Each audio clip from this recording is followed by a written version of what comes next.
guys, welcome to Funky's World. Okay, we're going to do this video and then we're going to do part 2 of cupboard cleaning. This video is things to note in obituaries. Now, I have a huge binder of obituaries, and there are certain things in obituaries that can really help you on your genealogical journey. And I've written some of them down from my own experience. I didn't get this from any books anywhere. This is my own experience. I have been a genealogist for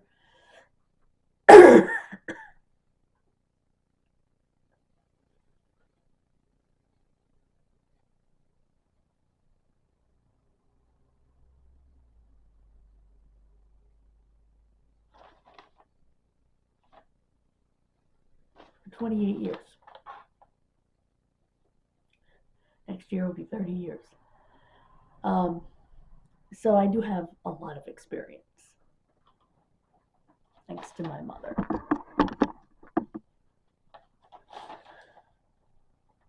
The things you'll want to note when you're looking at an obituary: survivors, dates, because a lot of times they'll tell you the marriage date. Obviously, you'll figure out the death date, the person's birth date, place where they were born and where they died, places that they lived, who were they predeceased by. Sometimes there are special friends noted, or other family members that took care of them. Like, one of mine lived with her niece and nephew that took care of them, and that's mentioned.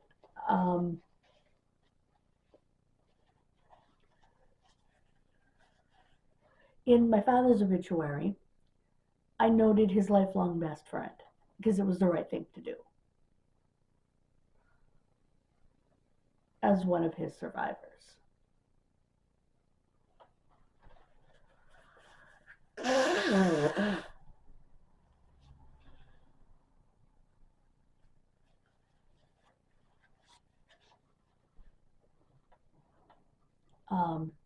You might get the cause of death. You might get the parents' names. You'll get a maiden name if it's a female. Other things to think about are potential articles related to the death. In other words, if the death was some kind of accident, foul play, if they died at their own hand, different things like that, you may find articles.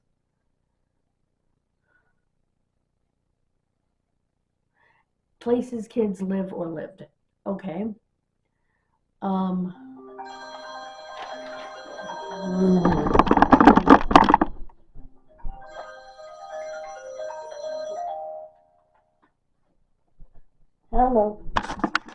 Sorry about that, guys. That was my bus ride for my appointment. And related obituaries. In other words, if you're looking at an obituary for a great-grandparent, you might want to look for their kid's obituary. You know what I mean? Or, you know, a great-great-uncle. So you're going to go forward.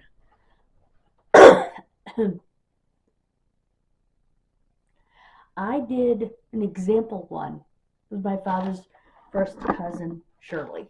And I'll do that for you after I finish giving you more hits. Now, you can find living people this way, because you can find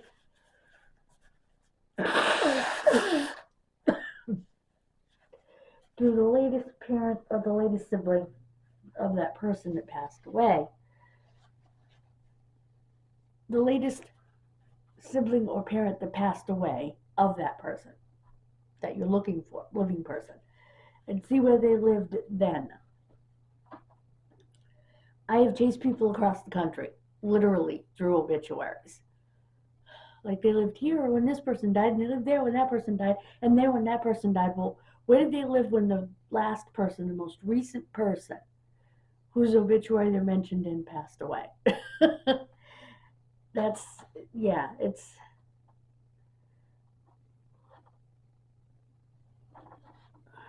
um, I have also chased married names around Robin Hood's barn. It's an old saying where I'm from. And it just means you went the long, complicated way. Um,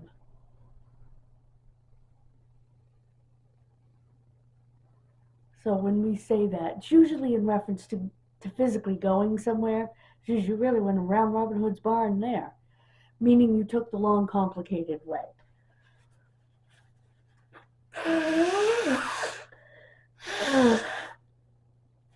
Like I said, it's an old saying where I'm from, part of the country that I'm from. And it can also mean you took the long, complicated way to find an answer to something. Um, but you will find that sometimes daughters remarried 3 times. So when mom died, when dad died, they might have had their maiden name. When mom died, they had a different last name. And then when their sister died, they had a different last name. And when their brother died, they had another last name. What was their most recent last name? That's the last name you have to find their obituary under, or them living under.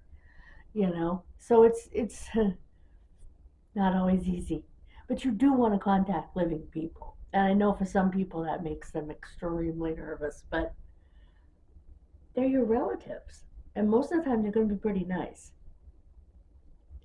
Another interesting hint is that obituaries haven't always had their own little section. We find the obituaries section in the newspaper and it says obituaries in capital letters at the top of it. Didn't used to do that. I have found many obituaries. Oh, I wanted to share with you. Just literally right next door to an article about something they're doing with the water department in town. Or so and so died, and oh, by the way, the school board met yesterday. Literally. I kid you not. That's why you have to,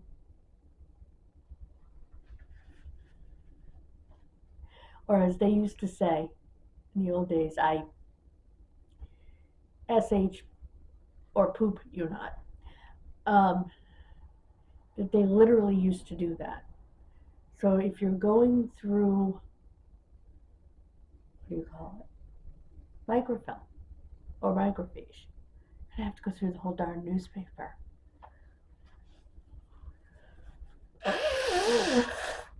Depending on the age of the obituary.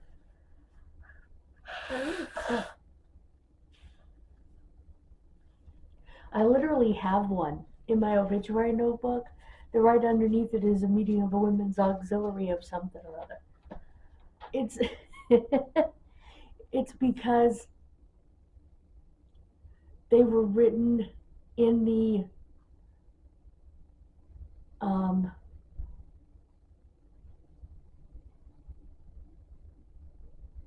obituaries were just squeezed into the excuse me, society page. We don't really have society pages today. But yeah, the obituaries were just stuffed in the middle of the society page wherever they could find room, between the women's auxiliary and a school board meeting, or an issue in the water department and a selectmen's meeting, whatever the case. They just stuffed it in there in the society pages. And the society pages were a good thing too, because the society pages would say, we just got word of so and so passed away in another state, who lived here for many years or was from here originally or whatever. Then you can go to that state and hopefully get the actual obituary. Or I have a lot of My great aunt went to New Jersey to visit family. She left on this date, is expected back on this date. You don't do that anymore. Those are society pages. Public interest. Today we would call that nosy. Not to mention the fact that you wouldn't want to advertise that stuff today because somebody could very well break in and steal all your stuff. As a matter of fact, obituaries are one of the ways today that robbers find a house that's going to be empty. Back in the day, they didn't have to worry about that because the funerals took place in the house. The person was laid out for their wake in the house. As terrible as that sounds to us nowadays, that's common.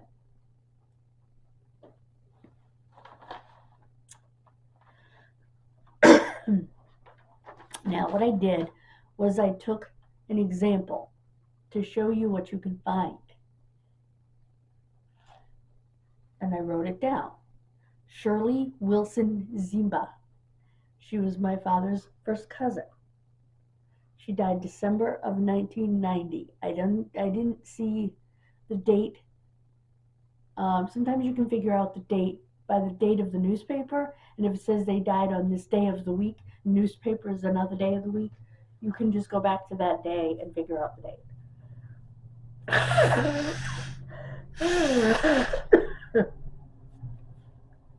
This didn't do that.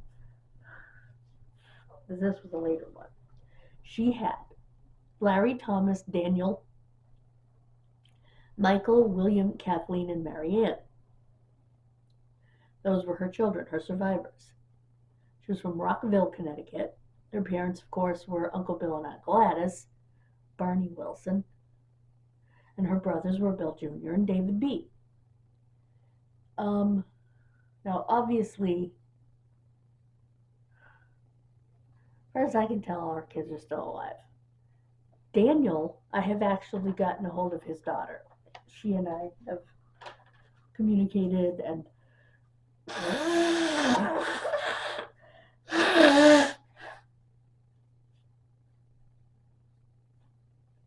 excuse me. She's a nice girl, and I'm very grateful.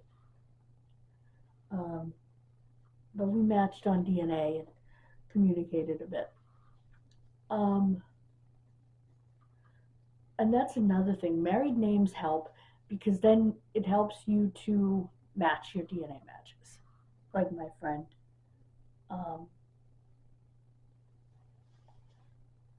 Is doing now. She's doing a DNA test. But it certainly has helped me match DNA matches to know married names of family members.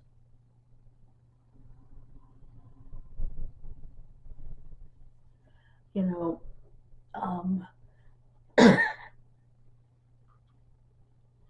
one of the frustrating things that you're going to find in older obituaries is that, and we've talked about this before, I think, women lost their names, their individuality when they got married. So they became, like my great grandmother in that Bible, Mrs. David Hemingway. Okay, but you have a name of your own.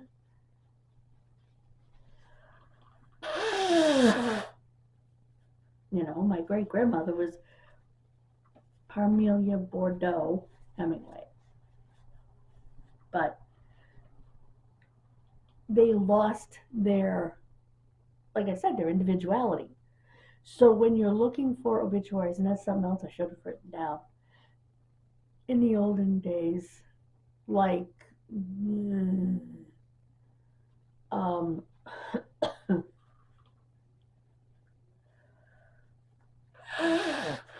excuse me.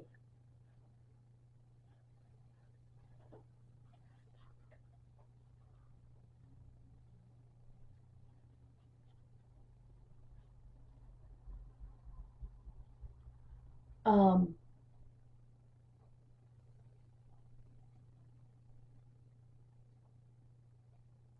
is to search. Like if you're searching Genealogy Bank or you're searching newspapers.com, which is what I use, you're going to want to consider searching for great grandma as Mrs. and her husband's name.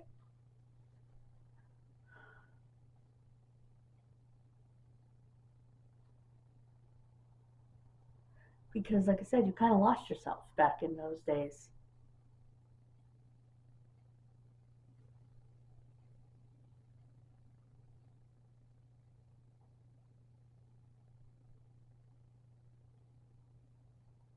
How are they supposed to get that package? You just left a huge package on the door. They'll be able to open the inside door, but if they go to open the outside door, the package is going to go flying. If it even moves, that's huge. Anyway, just watched FedEx leave a huge package across the street.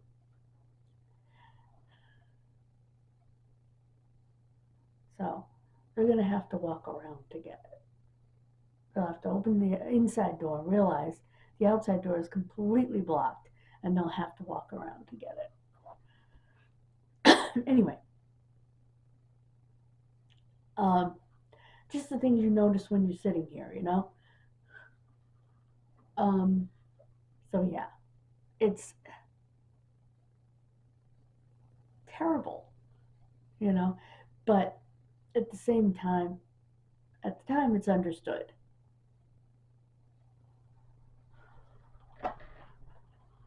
That you no longer have your name. You are just Mrs. Fill in the blank. And today we don't do that.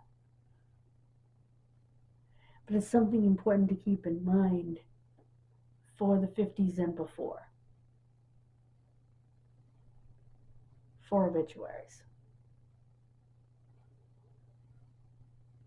And different obituaries wrote things differently. Sometimes, like when they're writing the kids, they'll write, especially back in those days, the male's name and then the wife's first name in parentheses next to it, like it's a second thought, you know? Um, Again, he's primary. Um,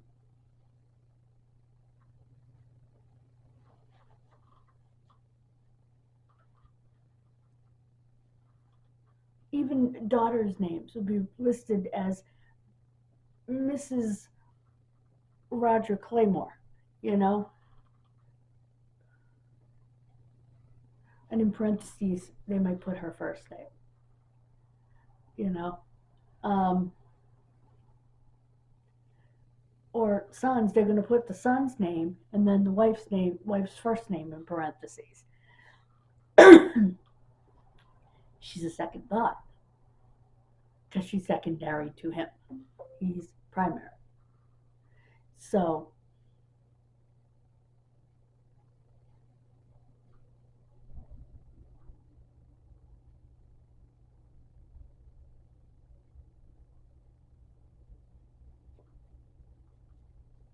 thank you so much. And I hope that you've learned something here.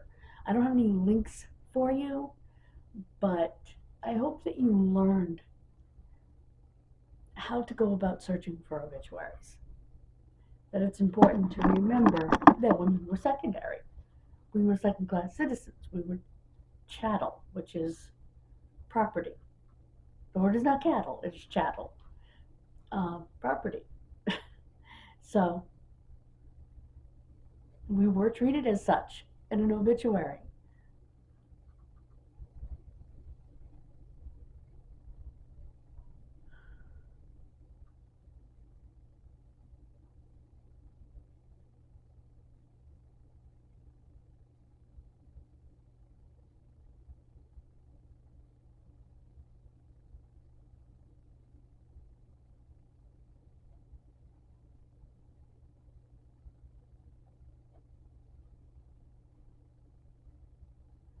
So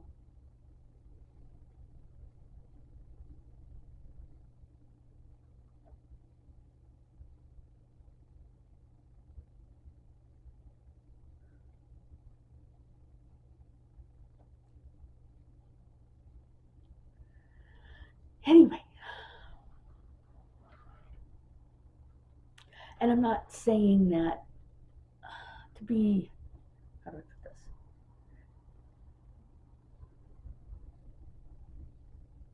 Judgmental of the people back in the time period. It's just to let you know. And it was a fact of life. It was accepted.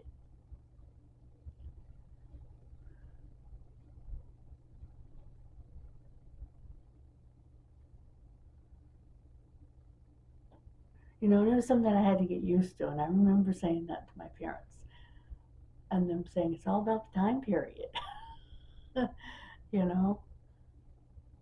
There were times when women couldn't inherit, which is ridiculous. But to me, living in 2026, but it was normal for them.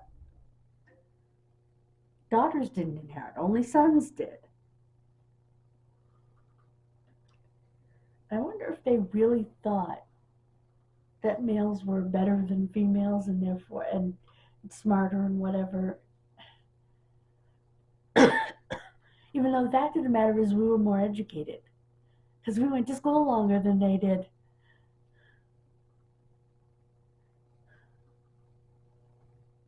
For the most part. None of them went to school very long, but the boys got out of school younger because they worked the fields and stuff. The girls stayed in school a little bit longer.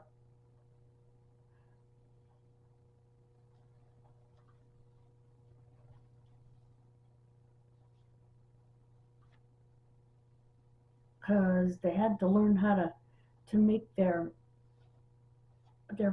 cross stitch thing. What was it called? Why can't I think of the name of it? It's a cross stitch anyway, where they would put names and just show what they knew. And it was a way to get a prospective husband. You know, and girls were more likely to know how to read and write.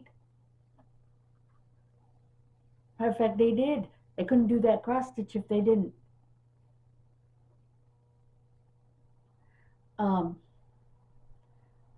So I think it's actually kind of funny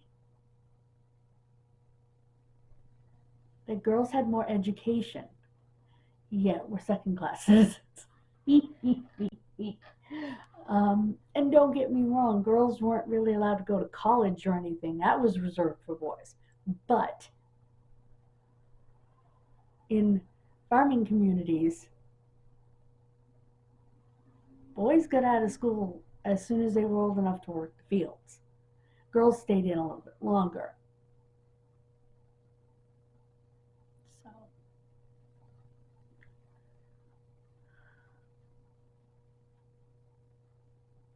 shoot, why can't I remember the name of that? Anyway.